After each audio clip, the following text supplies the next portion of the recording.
नमस्कार दोस्तों, मैं प्रदीप कुमार स्वागत करता हूं अपने इस चैनल एजुकेशन पावर पे। दोस्तों, आज मैं पिछले वीडियो में बचे हुए व्यक्तिगत विभिन्नता के जो प्रश्न था, आज उनको पूरा करूंगा। तो पिछले वीडियो में हम लोग ने व्यक्तिगत भिन्नता के आधार तक पढ़ा था। आज हम लोग व्यक्तिगत भिन्नता के पहचान विधि को जानेंगे कि व्यक्तिगत भिन्नता को किस प्रकार से हम पहचान सकते हैं, उनकी कौन कौन सी विधियाँ हैं। व्यक्तिगत भिन्नता को पहचानने की मुख्य रूप से 3 विधियाँ हैं, जो आप यहाँ पे देख रहे होंगे। 3 विधियाँ व्यक्तिगत भिन्नता को पहचानने की है, जिसमें पहली विधि व्यक्ति परीक्षण विधि है, व्यक्ति परीक्षण विधि। और दूसरी विधि इतिहास विधि, और तीसरी विधि है सामूहिक अभिलेख विधि। व्यक्ति परीक्षण विधि में एक व्यक्ति के बारे में जानकर उसका परीक्षण किया जाता है, या फिर उसे किसी प्रकार का कार्य देकर उससे परीक्षण करवाया जाता है, जिससे उसके व्यक्तिगत भिन्नता की पहचान होती है। और दूसरी विधि जो इतिहास विधि है, इसमें व्यक्ति के पूर्व में घटित घटनाओं को जाना जाता है, उसके इतिहास के बारे में जाना जाता है और उसके व्यक्तिगत भिन्नता की पता लगाई जाती है। और तीसरी विधि जो सामूहिक अभिलेख विधि है, ये सामूहिक रूप से होने वाला परीक्षण है, जिसमें व्यक्तिगत भिन्नता की पहचान की जाती है। इसमें आप देखें तो साइकोलॉजी के अंतर्गत बहुत सारे, मनोविज्ञान के अंतर्गत बहुत सारे परीक्षण विधियां हैं जो व्यक्तिगत भिन्नता की पहचान के लिए उपयुक्त होती हैं। तो उनके अंतर्गत हमने कुछ यहाँ पे परीक्षण विधियों को लिया है, जो आप यहाँ पे देख सकते हैं। परीक्षण विधि के अंतर्गत कुछ विधियों को हम इस प्रकार से देख सकते हैं। पहला आप देखेंगे तो बुद्धि परीक्षण। जी हाँ, बुद्धि परीक्षण के द्वारा भी हम मनुष्यों में, बालकों में जो है व्यक्तिगत भिन्नता को, इंडिविजुअल डिफरेंस को पहचान सकते हैं बुद्धि परीक्षण के माध्यम से। जैसे कि 2 बालकों का बुद्धि परीक्षण किया गया, जिसमें किसी का बुद्धि लब्धि यानी कि जो मेंटल एज होता है वो आगे है, तो इनके अनुसार भी हम व्यक्तिगत विभिन्नता का पहचान कर सकते हैं। व्यक्तिगत विभिन्नता की पहचान के लिए एक बुद्धि परीक्षण भी जांच का एक साधन है, जो परीक्षण साइकोलॉजी के द्वारा निर्धारित की गई है। दूसरा परीक्षण उपलब्धि परीक्षण, अर्थात 2 छात्रों की बात करें या फिर 1 से अधिक मनुष्यों की बात करें, तो उनके उपलब्धियों में जो अंतर होता है वो भी उनके इंडिविजुअल डिफरेंस को दिखाता है। तो इंडिविजुअल डिफरेंस के पहचान करने की विधियों में, परीक्षण विधियों में, ये आपको उपलब्धि परीक्षण विधि भी एक कारगर परीक्षण है। इसके बाद इसमें है निदानात्मक परीक्षण। निदानात्मक परीक्षण के अंतर्गत दोस्तों, आप सभी निदान और उपचार के बारे में जानते होंगे। तो निदान उपचार के बारे में यदि आप लोग नहीं जानते हैं तो कमेंट करें, मैं निदान और उपचार के बारे में एक वीडियो लेके आऊँगा। सबसे पहले यहाँ हम लोग थोड़ी सी बात करें निदानात्मक परीक्षण, अर्थात छात्रों के अंदर कौन से दोष हैं, उन दोषों को पहचानना ही निदानात्मक कार्य होता है। साइकोलॉजी के अंतर्गत, मनोविज्ञान के अंतर्गत निदान का अर्थ यही होता है कि बच्चों में, शिक्षा मनोविज्ञान के अंतर्गत हम बात करें तो बच्चों में जो दोष जो होती है, उन दोष को पहचानना ही निदानात्मक कार्य होता है। तो निदानात्मक परीक्षण बच्चों में होने वाले उन दोषों को जानकर जो हम उसका निराकरण करने की ओर आगे बढ़ते हैं, तो वो निदानात्मक परीक्षण के द्वारा भी हम 1 और 1 से अधिक बालकों में डिफरेंसेस जो निकालते हैं, वही डिफरेंस आपको इंडिविजुअल डिफरेंस के नाम से जाना जाता है। और ये परीक्षण जो है इंडिविजुअल डिफरेंस को जानने के लिए बहुत ही उपयुक्त है। इसके बाद है अभियोग्यता परीक्षण। अभियोग्यता परीक्षण से तात्पर्य है किसी भी कार्य को करने की जो योग्यता होती है, प्रत्येक व्यक्ति में, प्रत्येक बालक में अलग अलग होती है। इस प्रकार से भी इस परीक्षण के माध्यम से इंडिविजुअल डिफरेंस को हम लोग आसानी से जान सकते हैं। और ये परीक्षण जो है साइकोलॉजी के द्वारा मान्य परीक्षण है। तो अभियोग्यता परीक्षण जो है, ये परीक्षण भी आपको इंडिविजुअल डिफरेंस को जानने के लिए उपयुक्त परीक्षण है। इसके बाद हम देखें तो अभिवृत्ति परीक्षण। अभिवृत्ति परीक्षण अर्थात किसी भी कार्य योजना या फिर किसी भी कार्य के संबंध में जो हमारे मनोमस्तिष्क पे जो अभिवृत्तियाँ बनी होती है, उन अभिवृत्तियों के अनुसार वे अभिवृत्तियाँ प्रत्येक मनुष्य में, प्रत्येक बालक में अलग अलग होती हैं। और उन अभिवृत्तियों के आधार पे भी हम इंडिविजुअल डिफरेंसेस को जान सकते हैं, पहचान सकते हैं। तो इस प्रकार जो है ये विधि जो मैंने बताई अभिवृत्ति परीक्षण जो है इसके द्वारा भी हम इंडिविजुअल डिफरेंसेस को जान सकते हैं। तो यह विधि भी एक उपयुक्त विधि है हमारे मनोविज्ञान के अंतर्गत, शिक्षा मनोविज्ञान के अंतर्गत, जो पर्सनैलिटी नहीं, इंडिविजुअल डिफरेंसेस को जानने के लिए एक कारगर विधि है, उपयुक्त विधि है। इसके बाद हम यहाँ देखें तो व्यक्तित्व परीक्षण, प्रत्येक व्यक्ति का अपना अपना व्यक्तित्व होता है, पर्सनैलिटी होती है। तो इसके आधार पे भी हम इंडिविजुअल डिफरेंसेस को जान सकते हैं। एक बालक का जो पर्सनैलिटी होता है, दूसरे बालक के पर्सनैलिटी में डिफरेंसेस आपको आसानी से दिखेंगी और यही डिफरेंसेस उसके इंडिविजुअल डिफरेंसेस को भी दर्शाता है। तो इस प्रकार से आपका ये विधि जो है व्यक्तित्व परीक्षण विधि के द्वारा भी हम इंडिविजुअल डिफरेंस को जान सकते हैं। अगला विधि जो मैंने यहाँ पे लिख रखा है, आप सभी यहाँ देख रहे होंगे, अभिरुचि परीक्षण से तात्पर्य अभिरुचि से है। अभिरुचि अर्थात किसी भी कार्य को करने की जो रुचि होती है, चाहे वो शिक्षा से संबंधित कार्य हो, चाहे अन्य कार्य हो, किसी भी कार्य को करने की जो रुचि होती है प्रत्येक मनुष्य में, प्रत्येक बालक में, प्रत्येक व्यक्ति में अलग अलग होता है। एक प्रकार के अभिरुचियाँ प्रत्येक व्यक्ति में नहीं पाई जाती है। इन अभिरुचियों में जो अंतर हमें दिखता है, इन अभिरुचियों में जो अंतर हम देख पाते हैं, इन अंतरों के आधार पर हम इंडिविजुअल डिफरेंस को परिभाषित कर सकते हैं, इंडिविजुअल डिफरेंस को दिखा सकते हैं। तो ये जो आधार है, ये हमारा अभिरुचि परीक्षण के माध्यम से भी हम इंडिविजुअल डिफरेंस को जान सकते हैं, पहचान सकते हैं। तो ये हमारे कुछ प्रमुख परीक्षण विधियाँ थी जिसके माध्यम से हम इंडिविजुअल डिफरेंस का पता लगाते हैं, जानते हैं। आइए अब हम लोग पढ़ेंगे व्यक्तित्व भिन्नता पर आधारित शिक्षण विधि। व्यक्तित्व भिन्नता पर आधारित शिक्षण विधि से तात्पर्य ये है कि व्यक्तित्व भिन्नता यानी कि इंडिविजुअल डिफरेंसेस का जो ज्ञान एक शिक्षक के लिए आवश्यक है या फिर एक साइकोलॉजी पढ़े हुए छात्र के लिए आवश्यक है, वो इसका उपयोग हम लोग जो शिक्षा के क्षेत्र में इसका उपयोग करेंगे। शिक्षा के क्षेत्र में हम इसका उपयोग कैसे करें, अर्थात इस पर आधारित कौन सी शिक्षण विधियाँ हैं जो व्यक्तित्व भिन्नता को अपने ध्यान में रखती है, व्यक्तित्व भिन्नता को समाहित करती है, व्यक्तित्व भिन्नता पर आधारित है। तो आइए हम लोग देखते हैं व्यक्तित्व भिन्नता पर आधारित शिक्षण विधि कौन कौन सी शिक्षण विधियां हैं। तो सबसे पहले आप लोग यहाँ देखें डाल्टन विधि के माध्यम से हम लोग जो शिक्षण देंगे वह शिक्षण व्यक्तिगत विभिन्नता पर आधारित शिक्षण विधि होगी। प्रोजेक्ट विधि के द्वारा भी शिक्षण कार्य व्यक्तिगत भिन्नता पर आधारित शिक्षण विधि होती है। इसके बाद आप देखें ड्रेकोली विधि भी क्या है, व्यक्तित्व भिन्नता पर आधारित शिक्षण विधि है। इसके बाद है चौथा किंडरगार्टन विधि भी क्या है, एक साइकोलॉजी के द्वारा यानी कि शिक्षण विधि है जो साइकोलॉजी में शिक्षण शास्त्र जो है हमारा उसमें निर्धारित है। कौन सा विधि, किंडरगार्टन विधि। इसके बाद आप देखें तो विनेटिका विधि ये क्या है, विनेटिका विधि भी है जो आधारित है व्यक्तित्व भिन्नता पर। यानी कि इन सभी विधियों की अगर हम बात करें तो व्यक्तित्व भिन्नता जो है, व्यक्तिगत विभिन्नता, इंडिविजुअल डिफरेंस, इस पे आधारित ये शिक्षण विधि है।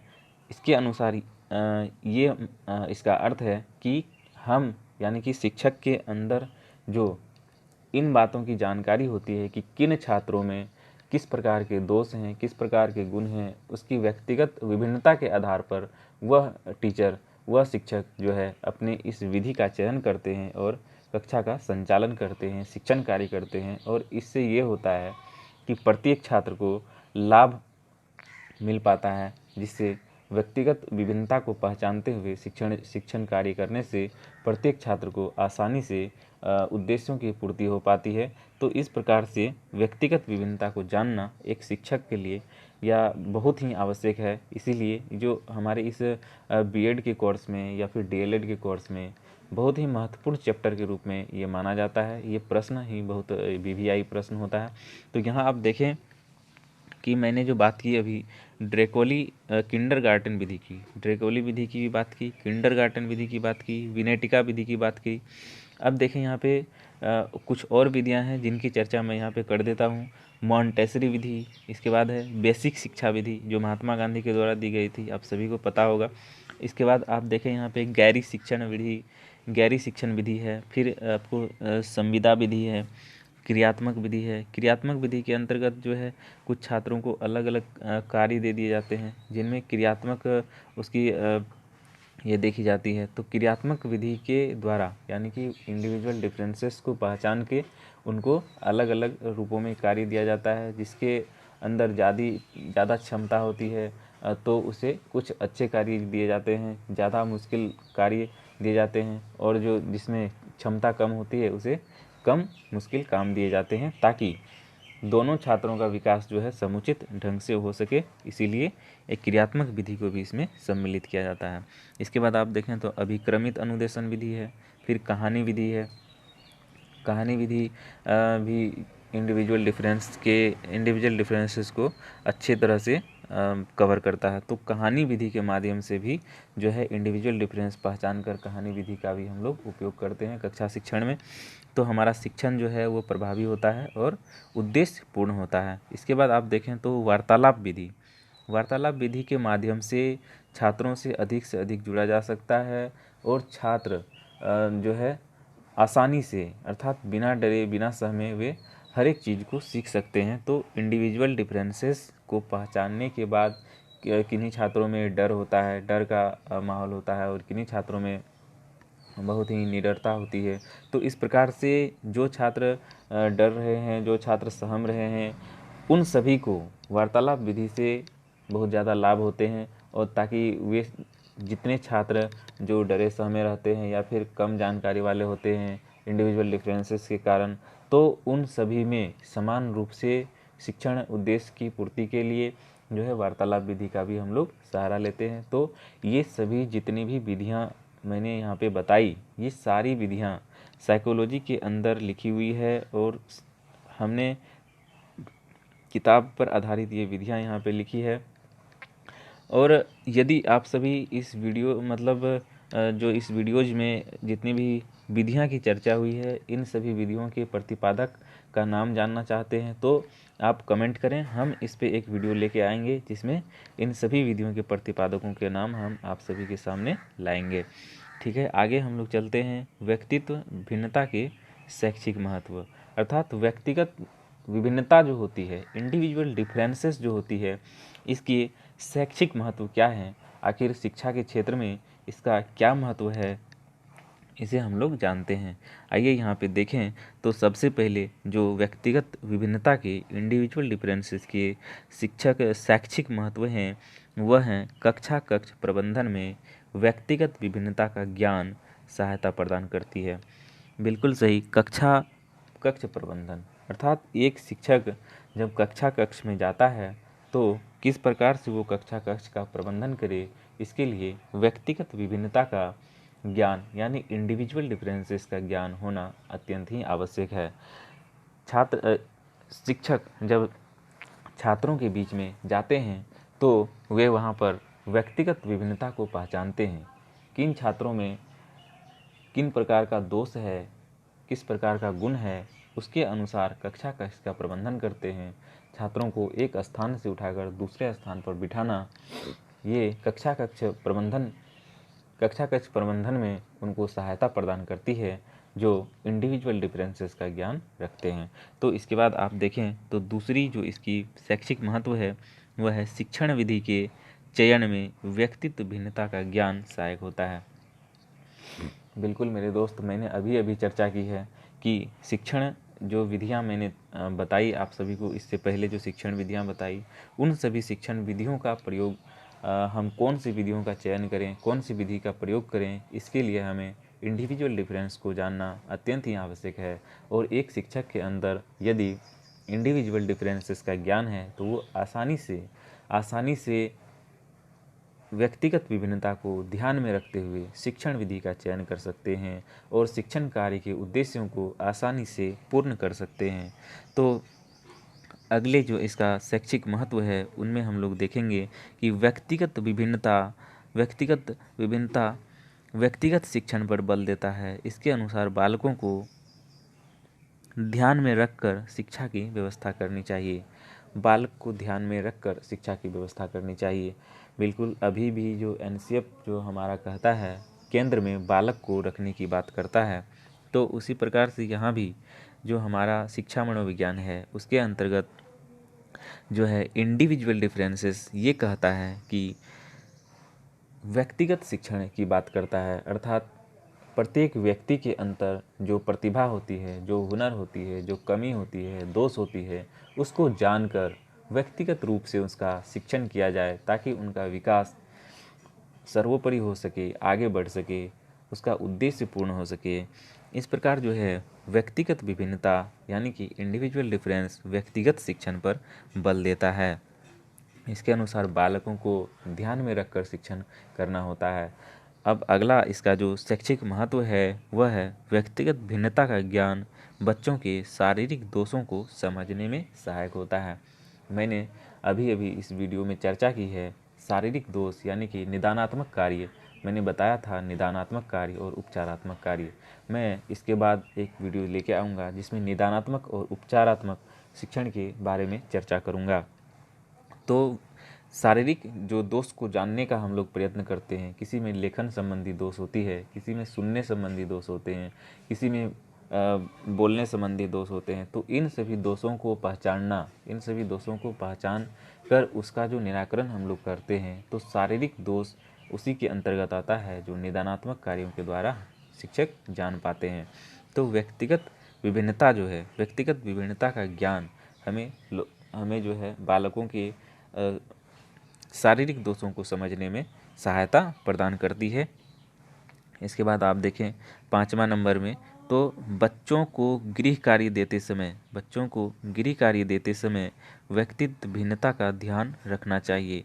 व्यक्तित्व भिन्नता का ध्यान रखना चाहिए। बिल्कुल व्यक्तित्व विभिन्नता का ध्यान रखना चाहिए। एक शिक्षक के अंदर यदि व्यक्तिगत विभिन्नता का ज्ञान है तो वो जब छात्रों को गृह कार्य देता है, होमवर्क देता है, तो उसके अकॉर्डिंग उसे होमवर्क दिया जाता है ताकि वो छात्र आसानी से अपने होमवर्क को पूरा कर सके, उसे बोझ ना लगे। यानी कि बोझिल शिक्षा की बात नहीं होती है, यानी कि लर्निंग विदाउट बर्डन की बात होगी इसमें। इसके माध्यम से व्यक्तिगत विभिन्नता का ज्ञान शिक्षक के अंदर होने से वे छात्रों के शारीरिक दोषों को समझ सकेंगे, उसकी मानसिक क्षमताओं को जान सकेंगे और इसके अनुसार उन्हें गृह कार्य प्रदान करेंगे ताकि छात्रों में किसी प्रकार का अन्य दोष उत्पन्न ना हो और वे अपने शिक्षण कार्य आसानी से कर सकें, अपने उद्देश्यों की ओर आगे बढ़ सकें, प्रोत्साहित हो सकें।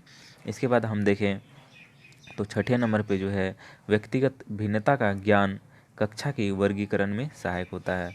बिल्कुल कक्षा के वर्गीकरण में व्यक्तिगत विभिन्नता का ज्ञान बहुत ही सहायक होता है। तो इस प्रकार ये जो हमारा शैक्षिक महत्व है, व्यक्तिगत भिन्नता का ज्ञान कक्षा के वर्गीकरण में सहायक होता है, कक्षा के वर्गीकरण में सहायक होता है। इसके बाद देखें आप 7वां नंबर में हमने लिखा है बालकों को निर्देशन देने में व्यक्तिगत भिन्नता का अहम स्थान है। बालक को जो निर्देशन हम लोग देते हैं उन निर्देशन में भी व्यक्तिगत विभिन्नता का ज्ञान बहुत ही आवश्यक है, क्योंकि एक ही निर्देश प्रत्येक बालकों को नहीं दी जा सकती। तो इसीलिए बालकों को निर्देश देने से पहले उन शिक्षकों के अंदर जो है व्यक्तिगत विभिन्नता का ज्ञान, इंडिविजुअल डिफरेंसेस का ज्ञान होना अत्यंत ही आवश्यक है। और इंडिविजुअल डिफरेंस जो है ये हमें निर्देशन देने में सहायता प्रदान करती है कि जिस छात्र में जिस अनुसार मानसिक क्षमता होती है, शारीरिक क्षमता होती है, कार्य क्षमता होती है, उसके अनुसार उसकी इंडिविजुअल डिफरेंस की पहचान कर उन्हें हम लोग जो है निर्देशन देते हैं ताकि वो निर्देशन कारगर सिद्ध होता है। आगे देखें 8वां नंबर पे मैंने लिखा है बालक का मानसिक विकास के लिए व्यक्तिगत भिन्नता का ज्ञान बहुत ही आवश्यक है। बालक के मानसिक विकास के लिए व्यक्तिगत भिन्नता का ज्ञान बहुत ही आवश्यक है, क्योंकि एक शिक्षक को यदि व्यक्तिगत विभिन्नता का ज्ञान न हो तो वो किसी भी छात्र का मानसिक विकास उचित ढंग से नहीं कर पाएगा, क्योंकि व्यक्तिगत विभिन्नता को जाने बिना किसी की मानसिक क्षमता को हम नहीं जान सकते, और मानसिक क्षमता जानने के बाद ही हम उन्हें उपयुक्त गृह कार्य देंगे, उपयुक्त कार्य देंगे, उपयुक्त कार्य योजना बनाएंगे, उपयुक्त विधियों का चयन करेंगे, ताकि हमारा शिक्षण प्रभावी हो सके, हमारा शिक्षण उद्देश्यपूर्ण हो सके, और हम जो चीज़ अपने कक्षा में देने जा रहे हैं, अपने छात्रों को जो पढ़ाने जा रहे हैं, वो उन तक पूरा का पूरा पहुँचे। इसके लिए आवश्यक है कि एक शिक्षक को इंडिविजुअल डिफरेंसेस का ज्ञान रखना ही चाहिए, जिससे वे कक्षा को प्रबंधन, कक्षा में अपनी विधियों का चयन आदि आदि कार्यों को उपयुक्त ढंग से कर सके। तो दोस्तों, हमारा ये वीडियो कैसा लगा आप सभी कमेंट करें, हमारे इस वीडियो को शेयर करें और लाइक करें, ताकि हम इस चैनल पे अच्छे से काम कर सकें और नए नए वीडियोस आपके लिए लाते रहें। थैंक यू दोस्तों, इस वीडियो को देखने के लिए बहुत बहुत धन्यवाद।